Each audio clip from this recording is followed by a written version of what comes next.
Chamber fallout. We kind of had a setback I had a family issues last week that kind of postponed our results fallout. But Elimination Chamber, great atmosphere down there in Australia. Good homecoming for Rhea Ripley. Uh, chamber matches were off the chain. The women's chamber match, Becky Lynch pulling out the win there, but we had some great performances from people like Tiffany Stratton, who was the surprise of the night, especially a fan favorite down there in Australia, doing some gnarly stuff. I'm going to give a shout out to Liv Morgan, and I know I have trashed Liv Morgan on this podcast for our whole entirety, our lifespan of this podcast. I have trashed her. That was the best in ring she has ever been in her entire career. That chamber match. Debatable. What is it? What is it with this whole coming down to the end and then always losing? Like again, they're trying to build around. I don't like that at all. They better not make a story out of that. I do not want Liv. They're doing it right now. With her and Becky. Like always, you always come down to the very end, and then you always lose. You can't close the deal. We don't need that story with Liv Morgan. We don't. You could like I said before. There's at least 3 or 4 other female talents on there. You can tell it's the Sami Zayn NXT story. You're always coming this close, but you can't win it. So I think that's definitely what they're going to do. So you really think this is leading to a title shot? It has to. Because what's the point of doing it? And who's she beating? Rhea Ripley. Oh dear Lord! She better join a faction to do that. I mean, they do have the story of them being a tag team and how they weren't even that great. Liv told her how like Rhea Ripley's kind of the one that injured her in the first place, so now she wants revenge. What a better way to do it than to take the title, right? Yeah, but nobody wants to see that. Not Rhea Ripley now. Not for Rhea Ripley. Not for Rhea Ripley, in my opinion, but that's a whole discussion for another day. But Becky Lynch picking up the win in the Women's Chamber. I thought it was a great match. Everyone had a great showing. Again, I said it in the chat when it was going on. I'm like, Liv Morgan better not be the final 2. And she was, but they did it in a way. They did it in a way that just made it get it out the way. That was fine. First of all, she's not stacking up Bianca Belair. I'm sorry. That was my only issue. Like, she's not strong enough. Literally. It's like, where's Jim? I was like, where's Jim Cornette? Like, she's literally not strong enough to stack up Bianca Belair unless Bianca hit her head or something. Like, no, I'm not. I wasn't hit her head. Yeah, like, there's no way. Like, I'm sorry. That made me be like disbelief. Like, come on. But they quickly riled it up with Becky Lynch getting the win.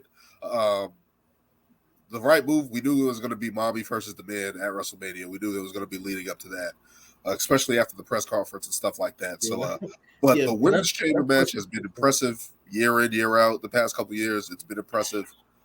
Kudos to the women in that match.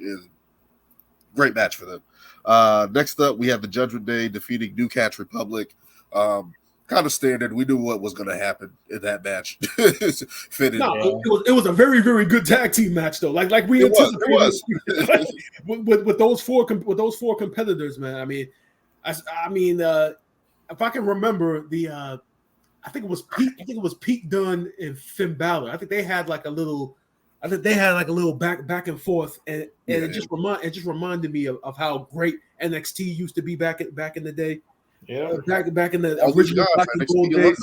Like that's all I was thinking about the whole entire time I was watching this match. And thinking that like, all four of these guys were a part of the original Black and Gold NXT, and it just reminded me of those good days when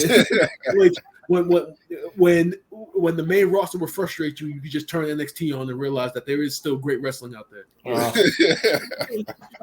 So remind me of the beauty that was NXT. As I said, I'm going through my little deep dive of NXT. I try to watch TakeOver every now and then, and I'm just like everything, you can just see the organic. You see a bunch of stars coming up. I remember I just saw one with Emma and Paige and stuff like that. It's just like, this is where they started and just grew into these megastars, superstars, and stuff like that. So kudos to all these guys involved.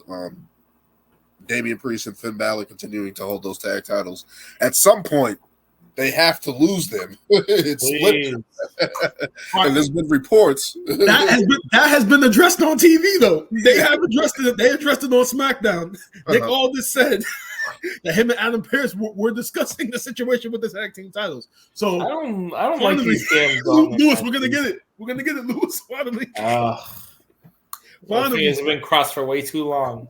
But I don't know. I've never been a big fan of these gauntlet matches.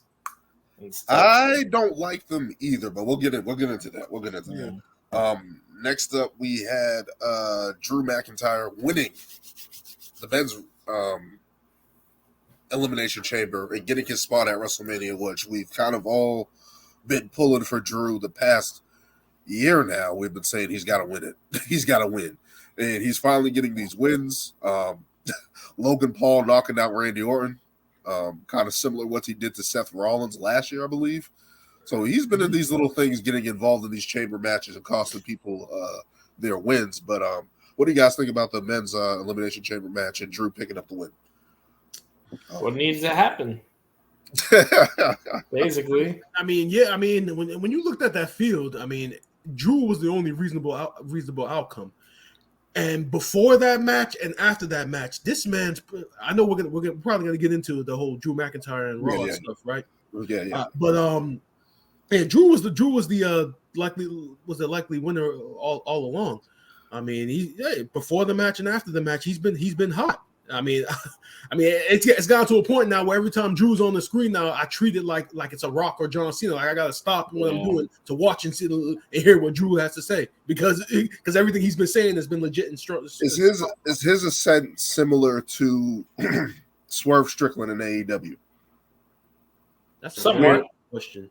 Is his rise right now, because we already know he was a main event star. Of course, Swerve was kind of a guy that was a mid-carder that elevated himself. But in terms of just rise, in terms of similarities, in terms of heels that are justified and guys that are just hot right now, I'm just saying is Drew McIntyre similar to Swerve Strickland in that regard in terms of just those guys are just hot right now. Anything they're doing right now is just must-see, hard-hitting, impactful towards the wrestling content.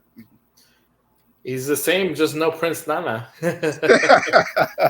Basically, he's got to get Drake Maverick out there. Yeah. From that standpoint, Drew has definitely been the hardest superstar on Raw.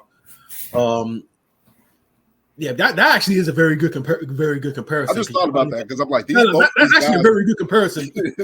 Because now I think about it, both guys and people are clamoring to win the title now. So yeah, I'm just like I just saw the similarity, but it's just like both those guys are cooking right now. Drew picking up the win in kind of he's kind of getting these shady wins, which is kind of building on his character, but he's taking those wins and embracing it. So it's like it's building to his character. Yeah. Yeah, go ahead, Brian. No, I was just going to mention something that, as a side. So obviously, when Logan Paul knocked out Randy Orton, obviously us as fans, we fantasy book WrestleMania. We think that's the direction they're going to go in for WrestleMania. Yeah. And I was on a couple of dirt sheet sites, and I guess some people bitching and complaining about it from the standpoint that they feel because we've been thinking that LA Knight was going to get that spot and end up against Logan Paul, and it's just like. You gotta let it play out. Obviously, Logan Paul and Randy Orton is the bigger match. And realistically, guys, if you guys really have that much of a problem with it, just do the same shit you did with Cody. Just do the same. Just complain outwardly. Exactly. Yeah. Start the hashtag. We want LA Knight, and then maybe they'll change their mind. But guys, it's not that serious. I mean, come on. Oh man. But no, I just thought it was good. And LA Knight's gonna get a match with AJ Styles on WrestleMania. Like, come on. Like, hey, he's getting AJ Styles. Like, come on. I'm fine with that. I'm fine with that. But yeah, great chamber matches. But obviously, the homecoming for Rhea Ripley facing Nia Jax, her entrance was awesome. Like, her presence as what she's grown into, this mommy character, this brutality character, head of the Judgment Day, essentially. What she's done as her character development, as her persona. Like her entrance was just impactful. Like it's just dope. Like it's just dope. So, what do you guys think about that matchup with Rhea Ripley and Nia Jax? Hard hitting affair. Rhea Ripley picking up the win. Yeah, like you said, great match. Obviously, Rhea's going to get the huge pop in Australia. You know, part of me hoped that Nia would win and, you know, kind of start this new era. But obviously, you know, I think we all knew like the whole Becky win was coming. So obviously, Becky Rhea is what's set for Mania. And that's just what it's going to be for now. But I'm not mad at it, but it is what it is. Now, the thing about it is that Nia Jax's work has been great since her return. Very good. So I almost picked her to win too. It's like at some point it's got to pay off, right? Like, like she's doing good in her role. Yep. So definitely at some point. Yeah. Definitely was a very good main event between the two. You know, yeah, as hard hitting as Nia was, it actually was different to see Rhea Ripley in a situation where she was viewed as the underdog and the hometown hero. So it was definitely a different perspective. You know, it's kind of funny because just months like 7-8 months ago I was thinking about Backlash when with Zelina Vega, how she came into that match in Puerto Rico. And she was the underdog, and Rhea was the monster heel. So now to kind of see that dynamic flip with Rhea being the baby face and Nia being the monster heel, I felt that was a very different, a very unique situation for her to be in. But the crowd, obviously, the crowd loved her. It was her show, or her and Grayson Waller. They loved Grayson Waller too as well. Can't forget about him. But it was a great match. She had the crowd behind her. And like Daniel said, what we've been getting this Nia Jax has been the best version of Nia Jax we've gotten in years. Yeah. From the look to the in-ring ability, this is a complete 180. Almost picked her to win the Rumble, remember? If it wasn't for Jade Cargill, just tossing her out, you might have been onto something. You might have been onto something. We can get into our Raw recap.